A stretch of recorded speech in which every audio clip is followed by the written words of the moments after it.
าธุเจริญพรวันนี้ก็มีโอกาสได้นำพาคณะพ่อแม่ครูบาอาจารย์และญาติโยมมาเที่ยวชมน้ำตกตาดธรรมพระเดี๋ยวเป็นอะไรนั้นฝากติดตามชมกันเลย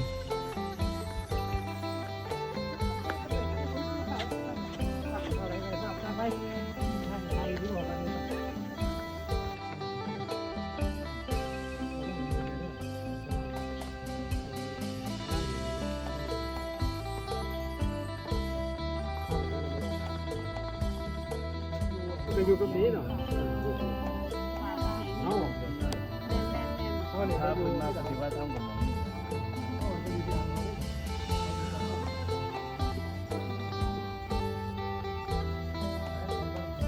ผมขี่รถนี่แหละต้องขึ้นแล้วมากขึ้น ขี่สาม ไม่ได้ใส่ไฟนะมอดีละเดี๋ยวเลยที่ผมดึงผมเรียกกินเพื่อนแต่ไม่ได้ไม่ใช่ไม่ได้ถ้าเกิดว่าตรงนั้นเลย มาแต่ลาวเขาไหน มันดีคำใจครับ บริการ โอ้ดิเมื่อเขาเกิดครับบริการเนี่ยเนี่ยเพื่อเอาคนขี่เพื่อให้เกิดนะครับ โอ้สวยครับ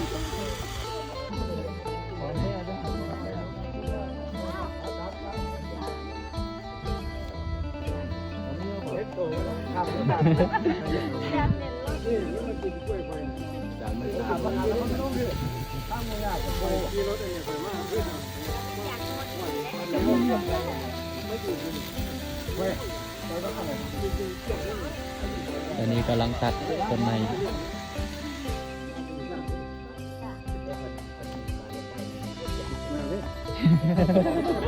เอาบ่เอาจะดึงยางไหม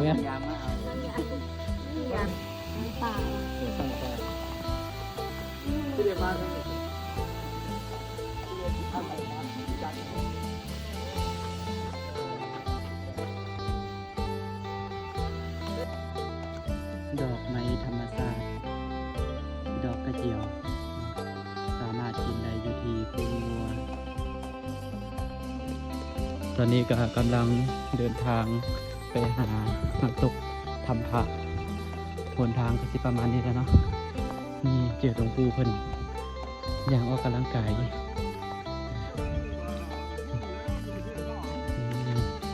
มัสการก่อนหน่อยตอนนี้ก็ญาติโยมเพิ่นกำลังลงขั้นใด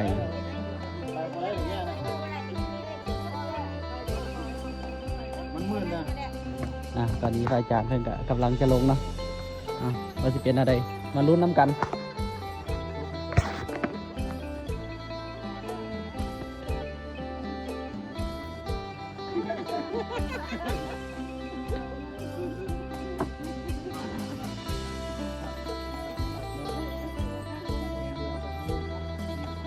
มันฮักฟาดใส่นิเสียจังไรนี่ยันบริสิกแล้ววันนั้นนะ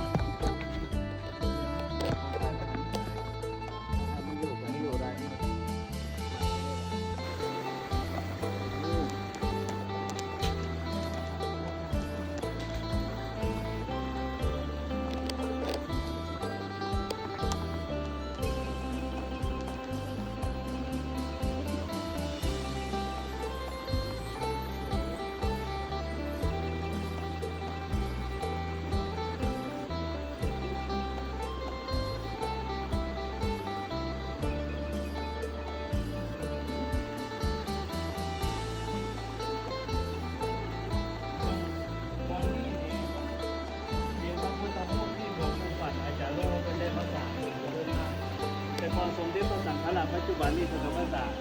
ไปพักอยู่เทิงหนักซึ่งหลวงปู่ฟันนี่เป็นอาจารย์ของสมเด็จพระสังฆราชในปัจจุบันนี้อันนี้ก็เลยขึ้นชื่อว่าน้ำตกธรรมพระมองนี่นะที่เพิ่นเอิ้นว่าน้ำตกธรรมพระนี่ก็คือเพิ่นมาสร้างพระอยู่นี่ก็เลยเอิ้นว่าน้ำตกธรรมพระแล้วบัดนี้บ่อข้างหน้านี่มองนี่ในแต่ละปีสิมีงานเทราพิธีเพราะว่าจะเป็นงานโหดสงเพราะว่าจะเป็นงานล่าชาพิธีเพิ่นถือว่ามองนี่เป็นบ่อน้ำศักดิ์สิทธิ์ในภูงัวเป็นบ่อมองนี่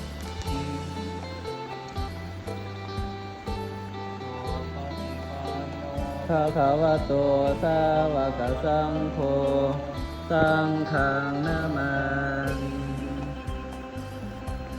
สัมพุทธัสสะอิติปิโสภะคะวะอะระหังสัมมาสัมพุทโธภะคะวะโตอะระหังโตนามิปฏิปันโน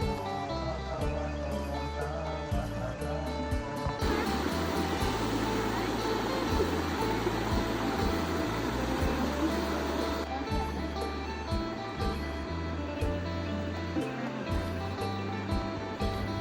โอ้คือไต่สูงแท้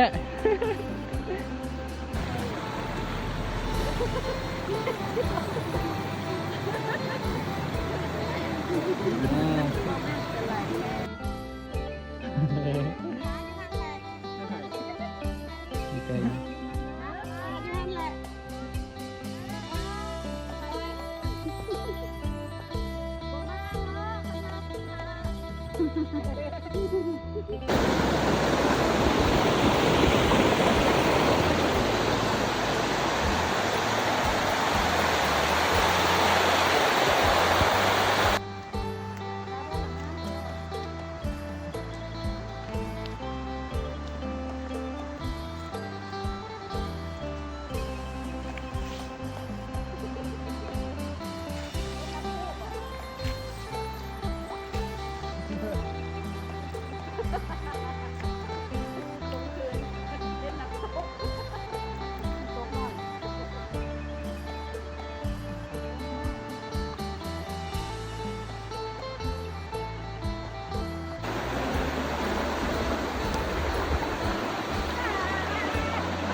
ยอมมัน ยอมแล้วผู้หนึ่งใจบ่ร้อย แต่เบิ่งใจร้อยบ้านะเลยงามมากเบิ่งตัวนี้ ความลึกโอ้อันนี้เจอร้อยอยู่อันนี้นะอันนั้นใจบ่ร้อยผู้เดียวร้อยขึ้นไปกับไปที่สุดพ่อป่า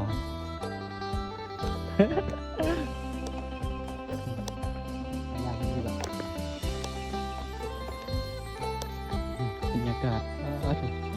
ไข่มุก ที่เฮ็ดดีเนาะว่า เรื่องเอา อันนี้เป็นบ้อนอย่างขนาด คิดว่าน่าจะเป็นหม่องล่างถ้วยล่างจานเพิ่นขนาด โดย เพิ่นสิเอ็ดเป็นระเบียบเลยแต่ละหม่องแต่ละบ่อน จะทำอย่าง นั่นก็เป็นขยะ ขยะก็เปลี่ยนขวดกระป๋อง ขยะแห้งขยะเปียกเนาะแต่ตอนนี้ขน้อยนี่มีกินบ่ค่อยปานใด กินมะเขือ กินบักทุเรียน อยู่ใส่บ่มีนะ เพิ่นบ่ได้กินบักทุเรียนจะได้กินบ่ บ่มี อันนี้กอง เนาะ ยับ